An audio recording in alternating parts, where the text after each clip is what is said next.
ज्ञानाञ्जनशलाकया चक्षुरुन्मिलितं येन तस्मै श्रीगुरुवे नमः।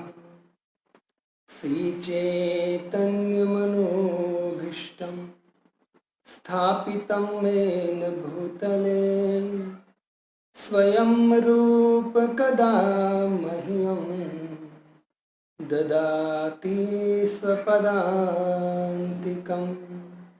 वन्देऽहं श्रीगुरु श्रीयुतपदकमलं श्रीगुरून् वैष्णवांश श्रीरूपं साग्रजातं सहगण रघुनाथान्वितं तं सजीवं साद्वैतं सावधूतं परिजन सहितं श्रीकृष्ण चैतन्य देवं श्री राधा कृष्ण पादा सहगण ललिता श्री विशाखान्वितांश नमो विष्णुपादाय कृष्ण पृष्ठाय भूतले श्रीमते भक्तिवेदांत स्वामिन्निति नामिने। नमस्ते सरस्वती देवे गौरवाणी प्रचारिणे निर्विशेष शून्यवादी पाश्चात्यदेशतारिणे वाञ्छाकल्पतरुभ्यश्च कृपा सिन्धुभ्य एव च पतितानां पावनेभ्यो वैष्णवेभ्यो नमो नमः। जय श्री कृष्ण चैतन्य प्रभु नित्यानंद श्री अद्वैत गदाधर शिवासादि गौर भक्तवृंद। हरे कृष्णा कृष्णा कृष्णा हरे हरे, हरे राम राम राम हरे हरे। हरे कृष्णा। तो पुनः भगवान का शब्द ब्रह्ममय स्वरूप श्रीमद् भगवद गीता श्रवण करने के लिए उपस्थित हुए सभी भक्तों का हार्दिक स्वागत है। आज हम श्रीमद् भगवद गीता का 8वां अध्याय, जिसका शीर्षक है भगवत प्राप्ति, उनका 11 नंबर का श्लोक गुरु वैष्णव और भगवान की कृपा से श्रवण करने का, व्याख्या करने का प्रयत्न करेंगे। आइए तो श्रीमद् भगवद गीता 8.11 हम उच्चारण करें और उनके बाद हम थोड़ा व्याख्या करने का प्रयत्न करेंगे।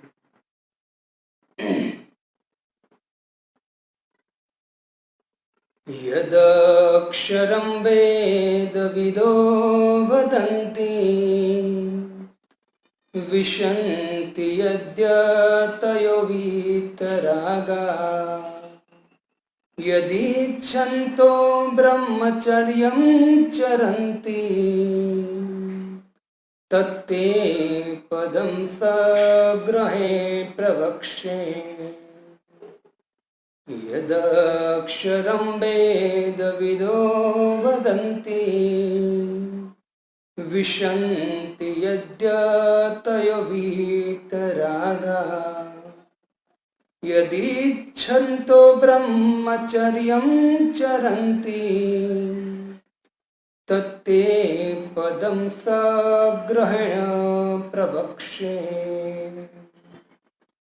यदक्षरं वेदविदो वदन्ति विशन्ति यद्यतयो वीतरागा यदीच्छन्तो ब्रह्मचर्यं चरन्ति तत्ते पदं सग्रहेण प्रवक्ष्ये।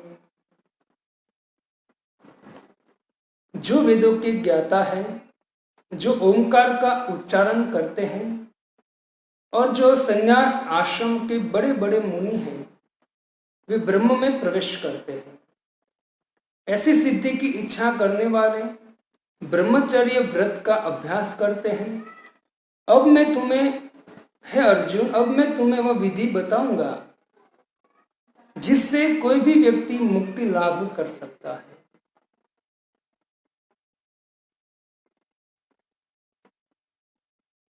इसी भक्ति वेदांत स्वामी श्रील प्रभुपाद जी की कृपा से आज हम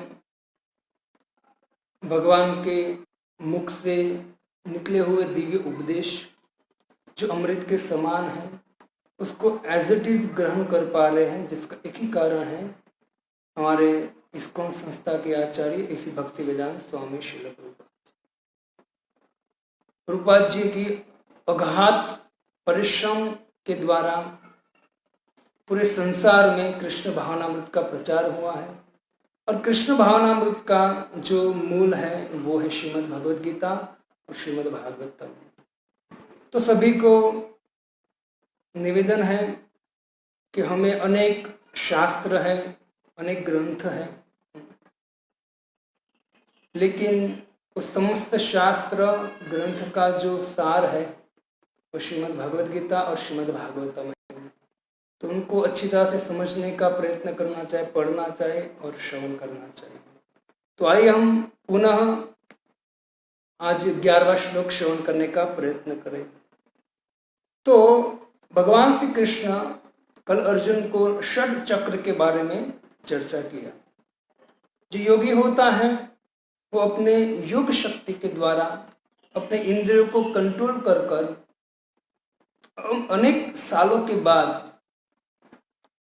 वो योगी षड चक्र को भेदन करके अपने प्राण को आज्ञा चक्र भौं के बीच में लाता है। और भगवान ने कल कहा कि जो योगी हैं वो योगी बहुत सावधान रहता है कि ऊपर के जो 7 द्वार हैं उस 7 द्वार से उनका प्राण नहीं निकलना चाहिए। वो चाहता है कि मैं भौं के बीच में प्राण को लाऊं। और भगवान कहा कि जो योगी वास्तविक कृष्ण का चिंतन करता है और चिंतन करते करते षड चक्र को भेदने का प्रयत्न करता है, तो आखिर में वो लक्ष्य प्राप्त करता है कि भौं के बीच में प्राण को लाकर वो मस्तक के बीच में से वो अपने प्राण को निकालता है, खुद को निकालता है और अंत में भगवान का स्मरण करता करता भगवान के पास जाता है। लेकिन अगर वो व्यक्ति आज्ञा चक्र में भौं के बीच में प्राण को लाता है और लाने के बाद वो भक्त, वो योगी जो है वो योगी भगवान का स्मरण नहीं करता है, तो कहा गया है कि वो योगी जैसी इच्छा करेगा उस लोक में जा सकता है, चाहे स्वर्ग में जा सकता है, ब्रह्मलोक में जा सकता है, एन प्रकार है। जो भी वो इच्छा करेगा और इच्छा के अनुसार वो कोई भी लोक में जा सकता है। लेकिन भगवान कहते हैं कि अगर कोई व्यक्ति मेरा चिंतन करता करता प्राण को त्यागता है, मतलब प्राण छोड़ता है, तो मेरे धाम में आता है। तो मतलब योग का जो कंक्लूशन है, अंत है, भगवान कहते हैं कि मेरा स्मरण करना चाहिए। इसलिए श्रीमद् भगवद गीता में कहा योगी नाम अपनी सर्वेषां मद गतेन अंतरात्मना। जो व्यक्ति योगी, सर्वश्रेष्ठ योगी वो है जो अंतरात्मा मेरा स्मरण करे, चिंतन करे। तो कल मैंने बताया आपको कि योग हो या ज्ञान हो, साथ में भक्ति बहुत जरूरी है। इस श्लोक में भगवान अर्जुन को षड चक्र भेदन करना नहीं आता है, तो क्या करना चाहिए उसके बारे में चर्चा करते हैं। आइए, यदक्षरम वेद विदो वदन्ति, इसमें 3 शब्द है भक्तों, जिसको, जिसमें और जिसकी। अब ध्यान से सुनिए, जिसको, जिसमें और जिसकी, और 3 शब्द क्या है, आइए 3 लाइन के द्वारा आपको समझ में आ जाएगा। ध्यान से सुनिए, यदक्षरम वेद विदो वदंती, कहते हैं यद अक्षरम वेद वदो विदंती, जो वेद को अच्छी तरह से जानने वाले व्यक्ति हैं, वेद विदो वदंती, वो वदंती बोलते हैं। क्या बोलते हैं कि जो भगवान का दिव्य जो धाम है वो क्या है? अक्षर। यद अक्षरम, अक्षर मतलब ओंकार भी होता है और अक्षर मतलब एक नाम भी है, भगवान के धाम का नाम अक्षरम। जो व्यक्ति यदक्षरम वेद विदो, जो वेद को जानने वाला है, वो भगवान के धाम को क्या कहते हैं? अक्षर कहते हैं, है ना। वेद की भाषा बहुत कठिन है भक्तों, लेकिन जो कृष्ण को नहीं समझ पाता है वो व्यक्ति वास्तव में वेद को भी नहीं समझ पाएगा।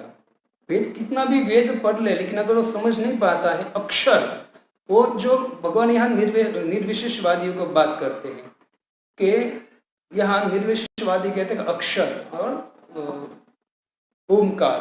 अब देखा जाए तो पहले लोग क्या करते थे, शुरुआत में जब अभ्यास कराते थे तो ओमकार का उच्चारण कराते थे। भगवान कहते कि शब्द ब्रह्म मैं स्वरूप और ओमकार मैं ही हूँ, तो भगवान का एक स्वरूप ही है। लेकिन यहाँ बहुत सुंदर व्याख्या करते हैं कि ब्रह्मा जी कहते कि वेद, बड़े बड़े वेदांती जो वेद को अच्छी तरह से जानते वो भी भगवान को जान पाए ऐसा कुछ, क्योंकि वेद भी भगवान को नहीं जान पाते। वेदेशु दुर्लभम अदुर्लभात्म भक्तो, वेद भी भगवान को अच्छी तरह से नहीं जान सकते हैं।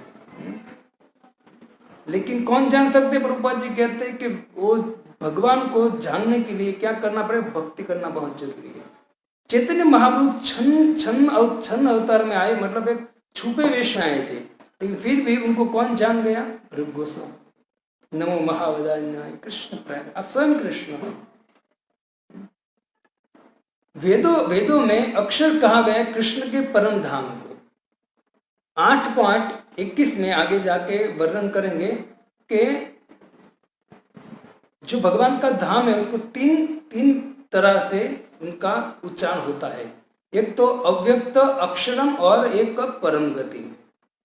जैसे 8.21 में भगवान कहते हैं अव्यक्तो अक्षरम इत्युक्तमाहु परमां गतिं यः प्राप्यं न निवर्तन्ते तद्धाम परमं मम। यहाँ भगवान के धाम को 3 नाम से बोला गया है। तद्धाम परमं मम, वो धाम मेरा। कौन सा आपका धाम है? तो भगवान उस आगे जाके श्लोक में 21 नंबर में कहेंगे कि अव्यक्तो अक्षरम। अव्यक्त बोलेंगे अप्रगट, जो प्रगट नहीं है, वो क्या है? तो भगवान का धाम है। तो अक्षर में अविनाशी, जिसका कोई नाश नहीं है, जो नित्य है, वो क्या है? भगवान का धाम है। और तीसरा परम गति, परम गंतव्य, जो जीव है, समस्त जीवात्मा है, उसका परम, सभी का परम गंतव्य क्या है? मेरा धाम है। तो भगवान कहते हैं कि यह प्राप्तम न निवर्तन्ते, जो व्यक्ति इस धाम को प्राप्त करता है, न निवर्तन्ते, वापस नहीं आता है। कैसा धाम है मेरा? तो भगवान कहते हैं तद धाम परमम, परम धाम है मेरा। तो यहाँ जो अक्षरम का वर्णन किया है, एक भक्ति की दृष्टि से हम व्याख्या करें तो अक्षरम का अर्थ मतलब भगवान का धाम कहा गया है ना। ब्रह्मा जी भगवान के धाम को चिंतामणि कहते हैं। चिंतामणि प्रगर सद्म सुकल्प वृक्ष लक्षावृतेश सुरभीर विपालयंतम। ब्रह्मा जी भगवान के धाम को चिंतामणि कहते हैं, क्योंकि वहां चिंतन के द्वारा जो भी आपको चाहिए वहां प्राप्त हो जाता है। इसलिए भगवान का धाम है वो यहाँ नाम दिया है कि अव्यक्त अक्षरम पराम गतिम, लेकिन वास्तविक भगवान का धाम का नाम क्या है? गोलोक वृंदावन, जहां हमको पहुंचना है।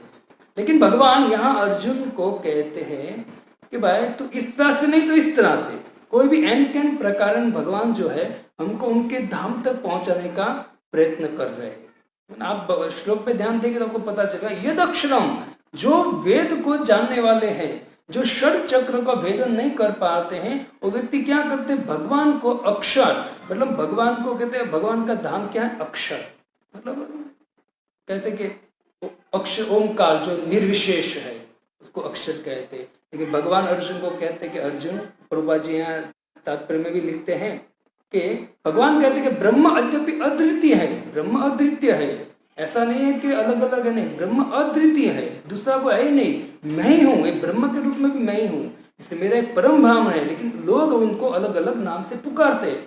जैसे कोई व्यक्ति अव्यक्त कहता है, कोई अक्षर कहता है, कोई परामगति कहता है, कोई गोलोक वृंदावन धाम जो भक्त कहते हैं, है ना।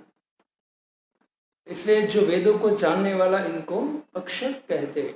दूसरा लाइन भगवान बहुत सुंदर कहते हैं, विशंति यद्य तयो वितरागा। अच्छा, मतलब ये जिसको मतलब पहले मतलब जिसको, जिसमें और जिसकी। वेद विदो वदंती, जो वेद को जानने वाले हैं वो बोलते, वदंती मतलब बोलते, क्या बोलते हैं, जिसको वो अक्षर बोलते हैं। वेद को जानने वाले व्यक्ति भगवान के धाम को क्या बोलते हैं, अक्षर बोलते हैं। विशंति यद्य तयो वितरागा, और कहते हैं जिस धाम में वितराग सन्यासी प्रवेश करते, तो उस धाम में जो अक्षर धाम में है, तो अक्षर धाम में प्रवेश कौन कर सकता है, तो भगवान कहते विशंति यद्य तयो वितरागा। वितरागा का अर्थ यहाँ प्रभुपाद जी कहते हैं सन्यासी, है ना। विशंति का अर्थ कहते प्रवेश करते, वो कौन प्रवेश करते हैं, तो सन्यासी। अद्य बड़े बड़े मुनि सन्यासी हैं, वो प्रवेश करते, कहाँ प्रवेश करते हैं, तो कहते अक्षरम, भगवान के धाम में। कौन कहता है, तो कहते वेद विदो वदंती, बड़े बड़े जो वेद को ज्ञाता है वो कहते हैं कि बड़े बड़े सन्यासी हैं जो वितराग एक तो सन्यासी कहते हैं, और भगवत गीता में भगवान कहते हैं कि जो व्यक्ति वितराग से मुक्त है वो व्यक्ति मुझे अच्छी तरह से समझ सकते। दूसरा अर्थ है कि वो सन्यासी जो वितराग मुक्त, वित्त मतलब वितराग मतलब वित्त मतलब मुक्त, राग मतलब आसक्ति। जो सन्यासी पूर्ण रूप से आसक्ति से मुक्त है वो व्यक्ति क्या होता है, तो व्यक्ति अक्षरम, परम ब्रह्म के धाम को प्राप्त करता है। तो यहाँ प्रभुपाद जी बहुत सुंदर कहते हैं कि अक्षर का अर्थ धाम, अक्षर का अर्थ धाम है। विशंति प्रवेश करते हैं, वितराग संन्यास विना मुक्त। राग आसक्ति, जो आसक्ति से मुक्त व्यक्ति हैं वो व्यक्ति संन्यास ग्रहण करता है और संन्यास के द्वारा वो भगवान के परम धाम को प्राप्त करता है। इसे यहाँ कहा गया अदक्षरम वेद विदो वदंती विशंति यद्य तयो वितराग। अब देखिए ब्रह्म विवद पुराण में वर्णन है कि भगवान का जो उत्कृष्ट धाम है, जो विचित्र धाम है, उनको वैकुंठ धाम से 600 करोड़ किलोमीटर ऊपर है। ब्रह्म विवद पुराण 600 करोड़ किलोमीटर वैकुंठ से गोलोक वृंदावन धाम ऊपर है। तो आप सोचोगे प्रभु जी वैकुंठ और गोलोक में क्या अंतर है, वैकुंठ में कौन जाता है, गोलोक वृंदावन में कौन जाता है, तो विषय अलग बात है, हम कभी उनकी चर्चा करेंगे। एक खाली शॉर्ट में कह देता हूँ कि ऐश्वर्य धाम और माधुर्य धाम है। भगवान का जो गोलोक वृंदावन धाम है वो माधुर्य धाम है, और जो वैकुंठ है ऐश्वर्य धाम है। जो भगवान के शुद्ध भक्त है कृष्ण के, वो ज्यादातर ऐश्वर्य धाम से बेटर है कि वो माधुर्य धाम में जाने का वो प्रयत्न करते हैं खास, है ना। तो दो धाम है, वैकुंठ में जाने वाला व्यक्ति ऐश्वर्यमय रूप से भगवान का भजन करता है, और माधुर्य भाव से भजन करने वाले भगवान के गोलोक वृंदावन में जाता है। तो गोलोक जो वृंदावन भगवान का धाम है, जिसको एक अक्षर बोलते हैं, वो कहते हैं कि विरजा जो नदी है, विरजा नदी से घिरा हुआ है। अब ध्यान से श्रवण कीजिए, जो विरजा नदी है उसके उस पार, ब्रह्मवेद पुराण में कहता है कि विरजा नदी है जो भगवान के गोलोक वृंदावन धाम को घिरे हुए हैं, उसके उस पार, जैसे नदी में, जैसे हम नदी लांघते हैं ना, नदी को पार करने के लिए कुछ नाव में बैठते नदी को पार करते हैं, वैसे उस विरजा नदी को जैसे पार करते हैं, ब्रह्मवेद पुराण में वेदव्यास जी कहते हैं कि वहां एक शतशृंग पर्वत है, शतशृंग पर्वत। शतशृंग पर्वत दिव्य पारिजात से शोभायमान है, और वो जो पर्वत है उसके ऊपर कल्प वृक्ष है, कामधेनु से भरा हुआ है। कल्प वृक्ष है ना, जो कल्पना करने से आपको प्राप्त हो, वो पर्वत, इतना पर्वत सुंदर है। अब आप ध्यान से श्रवण कीजिए और अपने दिल को थाम कर बैठे। मैं जब को बात कहने जा रहा हूँ, हो सकता है कि आप कहोगे अरे प्रभु जी क्यों फेंकना चालू किया, ऐसा भी कह सकते हो आप, क्योंकि ब्रह्मवेद पुराण में जो वेदव्यास जी है वो तो कोई गप मारने बैठे नहीं है।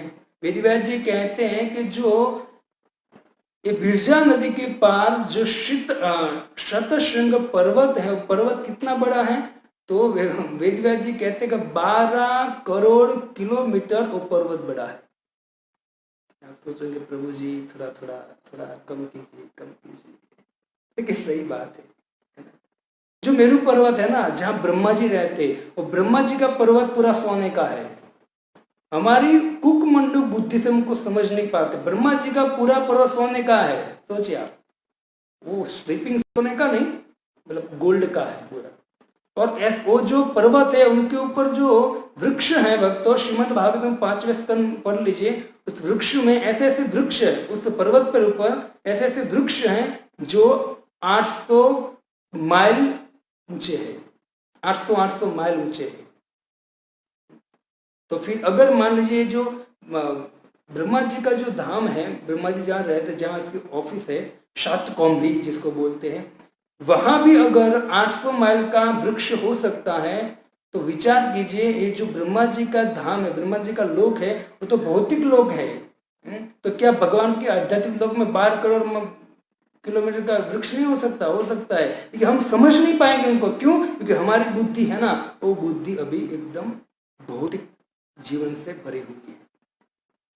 इसे भक्तों शास्त्र को श्रद्धा के द्वारा समझना बहुत जरूरी है। श्रीमद् भागवतम का 5वां स्कंद पढ़ोगे, उसमें ऐसे ऐसी बात है कि हमको पचाना बहुत मुश्किल होगा।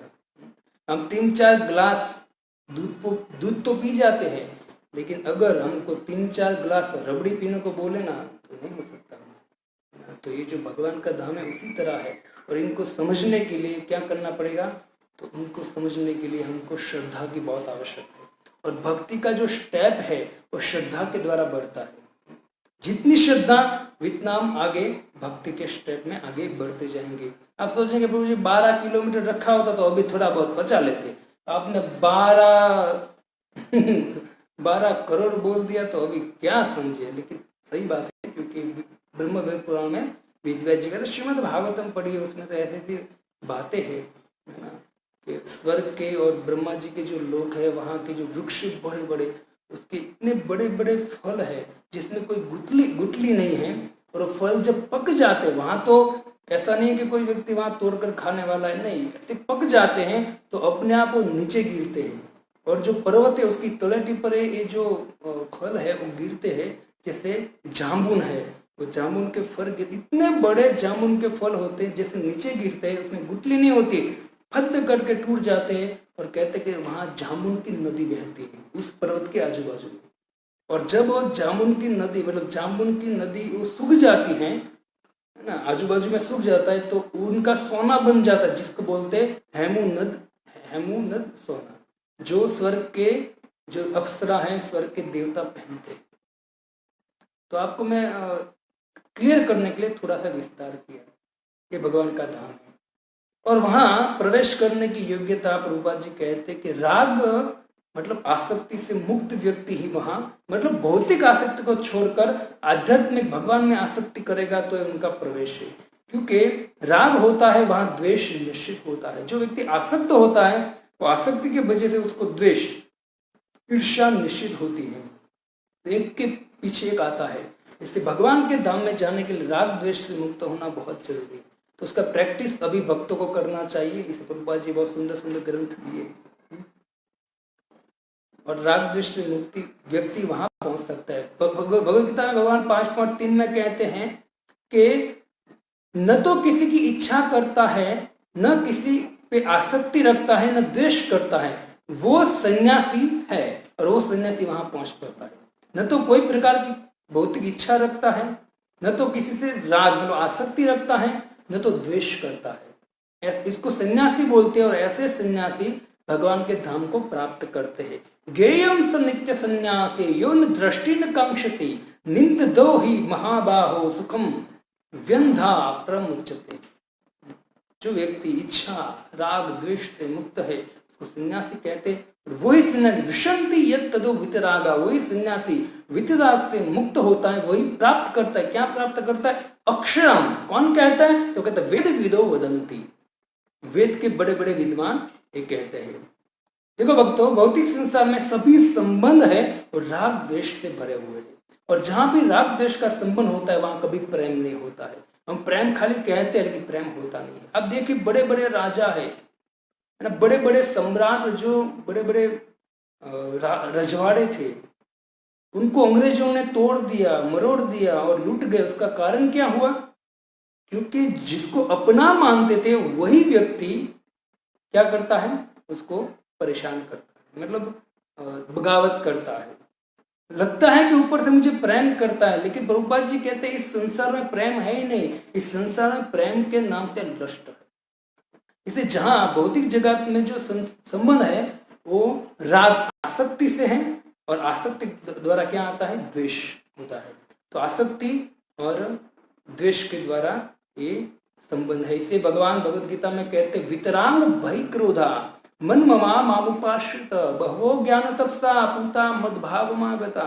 जो व्यक्ति वितराग भय क्रोध से मुक्त है, वितर मतलब वित मतलब मुक्त, राग मतलब आसक्ति, राग भय और क्रोध से जो व्यक्ति मुक्त है वो व्यक्ति मेरे परम ज्ञान को प्राप्त कर कर वो व्यक्ति निश्चित मुझे प्राप्त करता है।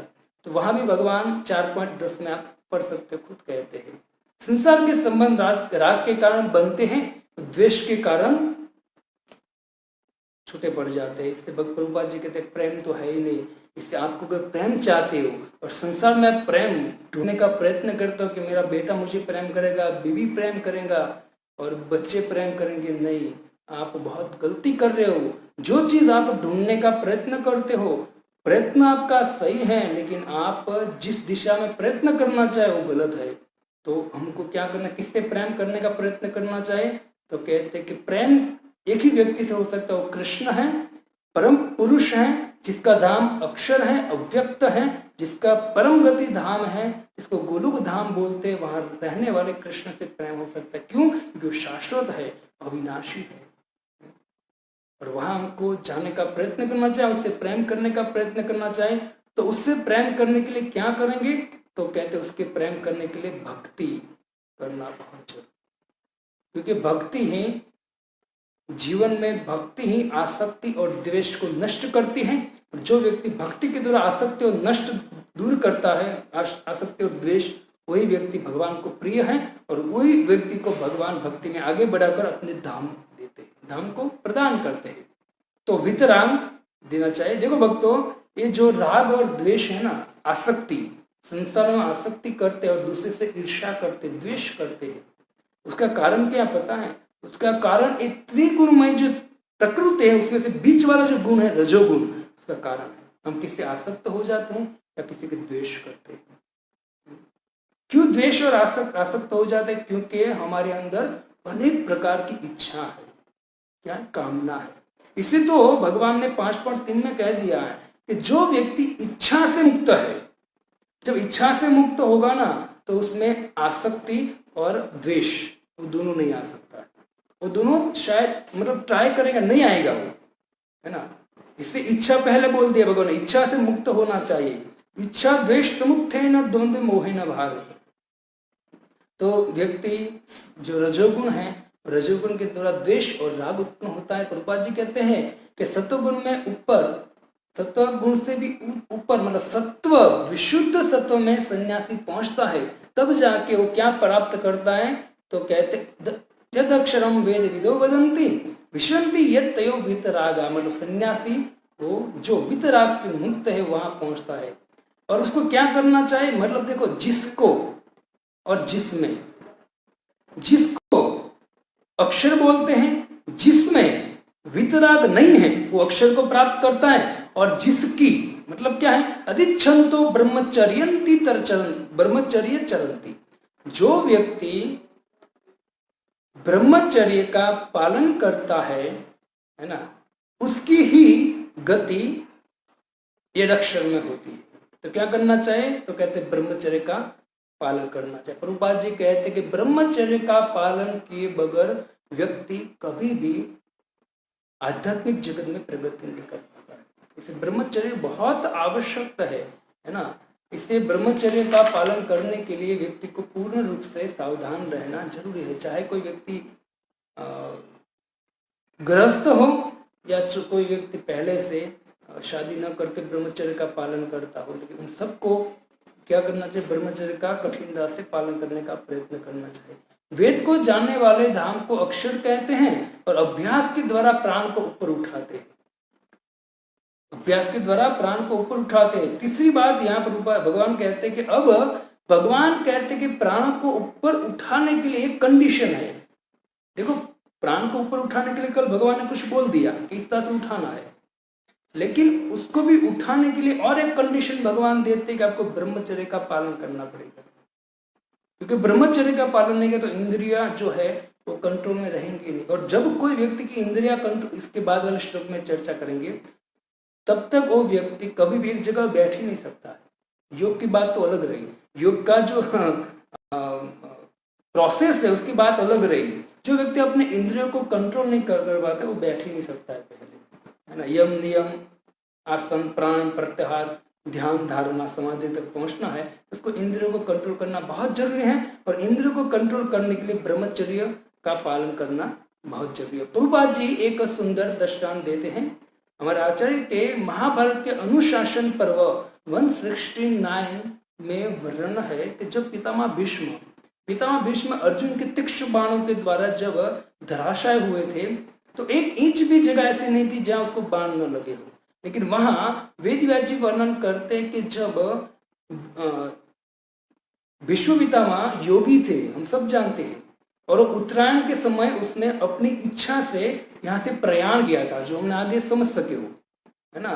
तो वहां वेदव्यास जी ऐसा कहते हैं वहां कि जब वह वर्णन है कि सभी ऋषि मुनि देख रहे हैं कि शर चक्र को पितामह भीष्म ने तोड़ा था। शर चक्र जो है उसको लांग कर ऊपर उठ रहा था प्राण। तो कैसे उठ रहा था, तो कहते जैसे वो अपने प्राण को ऊपर उठा रहे थे, उसी समय जैसे गुदा के ऊपर जैसे प्राण को ऊपर उठा, तो जहां जहां से प्राण ऊपर आते थे वहां जो तीर थे वो निकलते जाते थे और वहां घाव बढ़ जाता था, है ना। तो धीरे धीरे एक चक्र से लेकर दूसरे चक्र, दूसरे से तीसरे चक्र, ऐसे धीरे धीरे ऊपर जितने प्राण उठते गए उतने जो भीष्म पितामह के जो बाण लगे थे ना, वो बाण निकलते गए और वहां घाव रुष्टा मतलब गांव बढ़ता गया। और कहते हैं कि भीष्म पितामह ने अपने प्राणों को यज्ञ चक्र में ले लिए थे और सामने तो भगवान थे ही। तो जो पिछले का श्लोक मैंने कहा था कि वो निश्चित, तो वहां आज्ञा चक्र में प्राण को लाए, सामने भगवान थे, भगवान का स्मरण था। और वहां वेदव्यास जी कहते कि आधे शरीर में नीचे से लेकर ऊपर तक शर चक्र को भेदते भेदते जब ब्रह्मा जी कर्ण ऊपर रंध्र पर जब लाए वो प्राण को यज्ञ चक्र पे लाए, तो उसके आधा शरीर में जो बाण थे वो तुरंत निकल गए थे सब बाण। और भगवान का स्मरण करते करते भीष्म पितामह ने अपने ऊपर से प्राण को निकाले और भगवान के परम धाम को प्राप्त हुए। तो इस तरह से प्रभुपाद जी वर्णन करते हैं कि ब्रह्मचर्य का पालन करना बहुत जरूरी है, क्योंकि जो भीष्म पितामह थे सबसे बड़े योगी है, और योगी का उसने भी क्या किया था, पूरा जीवन ब्रह्मचर्य का पालन किया था। तो जो गृहस्थ है, ब्रह्मचर्य तो है, ब्रह्मचर्य तो करना ही चाहिए, इससे तो ब्रह्मचर्य का मतलब अकेला रहा है। लेकिन जो गृहस्थ है उसको भी अमुक समय के बाद धीरे धीरे धीरे उस लेवल पर ऊपर उठना चाहिए, जिससे वो ब्रह्मचर्य का पालन करे। और उसके लिए बहुत घर वाले भी मतलब पत्नी और पति दोनों को एक विचार, एक मन रखकर चलना चाहिए, जिससे होकर आगे वो भक्ति में प्रगति कर सकते। तो यहाँ 3 अक्षर जो मैंने दिया, यद अक्षरम वेद विदो वदंती, कि बड़े बड़े वेदांतियों कहते हैं कि भगवान का धाम अक्षरम है। विशंति यद दतो वितरागा, कौन वहां जाता है, वितरागा मतलब सन्यासी। कैसा सन्यासी, तो बोलते हैं कि जो राग द्वेष से मुक्त है वो सन्यासी वहां प्रवेश करते हैं। लेकिन वो ब्रह्मचर्य को भी क्या करना पड़ेगा, भगवान यहाँ कंडीशन देते, यदि छतो ब्रह्मचर्यम चरंती, जो व्यक्ति ब्रह्मचर्य का पालन करता है, अभ्यास करता है, इच्छा करने वाला ब्रह्मचर्य का जब पालन करता है, तब जाके वो व्यक्ति भगवान के उस धाम को प्राप्त करता है। तत्ते पदम संख्य ग्रहण प्रवक्षे, तब जाके भगवान कहते उस पद को मैं संक्षेप में बताऊंगा। अभी भगवान ने बताया नहीं है, भी संक्षेप में बताऊंगा। तत्ते पदम संग्रहण प्रवक्षे, उस पद को कैसे वो प्राप्त करते हैं, तो आगे आगे श्लोक में बताएंगे। तो अंत में प्रभुपाद जी बहुत सुंदर कहते हैं, प्रभुपाद जी कहते हैं कि चाहे भक्ति हो या योग हो, ब्रह्मचर्य का पालन बहुत आवश्यक है। लेकिन दुर्भाग्य की बात है कि अभी के स्कूल कॉलेज बड़े बड़े विद्यालयों में अनेक प्रकार के ज्ञान दिए जाते हैं, लेकिन वास्तव में जो जीवन का लक्ष्य है भगवान का धाम, जो जीवन का लक्ष्य है कि अपने इंद्रियों को कंट्रोल करना है ना, तो कोई भी स्कूल कॉलेज में कभी भी ब्रह्मचर्य का पालन कराना नहीं सिखाते हैं। खाली एक ही सिखाते हैं, भोग कैसे किया जाए। इससे प्रभुपाद जी बारंबार कहते हैं कृष्ण भावनामृत स्कूल कॉलेज होना चाहिए, जहाँ बच्चों को ब्रह्मचर्य का पालन कराया जाए। जब कोई व्यक्ति ब्रह्मचर्य का पालन करता है बच्चा, तो उसकी मेधा शक्ति है, मतलब बुद्धि है, एकदम पावरफुल होती है, बहुत पावरफुल हो जाती है धीरे धीरे। और जब पावरफुल बुद्धि और साथ में वीर्य मतलब शक्ति, तो शक्ति इतना शक्तिमान हो जाता है। शक्तिमान खाली ऐसे बल से नहीं, बुद्धि की शक्ति, मन की शक्ति, हृदय की शक्ति, एकदम पावरफुल हो जाता है वो। और आध्यात्मिक जगत में दौड़ने के लिए वो बहुत सक्षम हो जाता है। इसे ब्रह्मचर्य बहुत पालन करना आवश्यकता है। लेकिन ज्ञान की प्राप्ति, बड़े बड़े ज्ञान जो भौतिक ज्ञान है, उससे कुछ लाभ होने वाला नहीं है। इसलिए प्रभुपाद जी कहते हैं कि बच्चों को क्या करना चाहिए कि ब्रह्मचर्य का पालन कराना चाहिए। और ब्रह्मचर्य का पालन कराने के लिए, उनको ब्रह्मचर्य पे दृढ़ होने के लिए उसको क्या करना चाहिए, प्रभुपाद जी अंत में कहते हैं कि चैतन्य महाप्रभु के अनुसार महामंत्र अलावा आत्मा साक्षात्कार और ब्रह्मचर्य पालन करने का कोई दूसरा उपाय नहीं। अगर ब्रह्मचर्य पालन भी अच्छी तरह से करना है तो महामंत्र जपेंगे तो धीरे धीरे जो काम वासना है वो शांत होती जाएगी, और तो वो मेधा के द्वारा व्यक्ति आगे बढ़ता है। तो भक्तों, निवेदन करता हूँ यहाँ प्रभुपाद जी अक्षरम वितरागा, जिसकी इच्छा रखने वाला ब्रह्मचर्य को पालन कर, 3 शब्द को बहुत अच्छी तरह से रखते हैं। और तत्पदम, जिसका उपाय, इसको प्राप्त करने वाले के उपाय को बताऊंगा मैं। तो भगवान अभी भी वो जारी रखेंगे और आगे जाके 12वें श्लोक में और विस्तार से व्याख्या करेंगे। जितना भी हमको समझ में आए उतना समझने का प्रयत्न करना चाहिए। और जो भगवान ने 8वें अध्याय में जो थोड़ा हार्ड है, शब्द हार्ड है, उसको समझना भी हार्ड है और समझना भी हार्ड है। बहुत सारे प्रश्न भी हो सकते हैं कि जितना भी भगवान की कृपा से समझे उतना समझना चाहिए और भक्ति में आगे बढ़ने का प्रयत्न करना चाहिए। हम बड़े बड़े जो आचार्य है, जो अभी विद्यमान है, उस आचार्य से हम मिलते तो हम पूछते हैं उनको कि प्रभु हमको अमुक अमुक जो शास्त्र की बात समझ में नहीं आती है, तो वो आचार्य हमको इतना ही कहते कि अगर नहीं समझ में आते हैं तो कोई बात नहीं, आप महामंत्र ध्यान से श्रवण सुनेंगे और जपेंगे तो महामंत्र में सभी शक्ति हैं। जो आपकी इच्छा है कि शास्त्र को समझना है, आप पढ़ते जाए और महामंत्र ध्यान से लेते जाएंगे तो धीरे धीरे जो आपको समझ में नहीं आता है वो अपने आप, किसी की सहायता के बिगर भी अपने आप स्फुरित हो जाएगा। कंडीशन देते हैं तो महामंत्र का जप कीजिए और साथ में वैष्णव की सेवा करते रहिए, है ना, क्योंकि वैष्णव की सेवा बहुत बड़ा बल है और प्रेम से सेवा करनी चाहिए। हरे कृष्ण महामंत्र का जप कीजिए। ठीक है, तो कल हम पुनः 12वां श्लोक लेकर भगवान का उपदेश ग्रहण करेंगे। तो कल 7 बजे वापस पुनः आप आइए और श्रवण करने का प्रयत्न कीजिए। हरे कृष्ण। श्रील प्रभुपाद की जय। एकत्रित सभी भक्त वृंद की जय।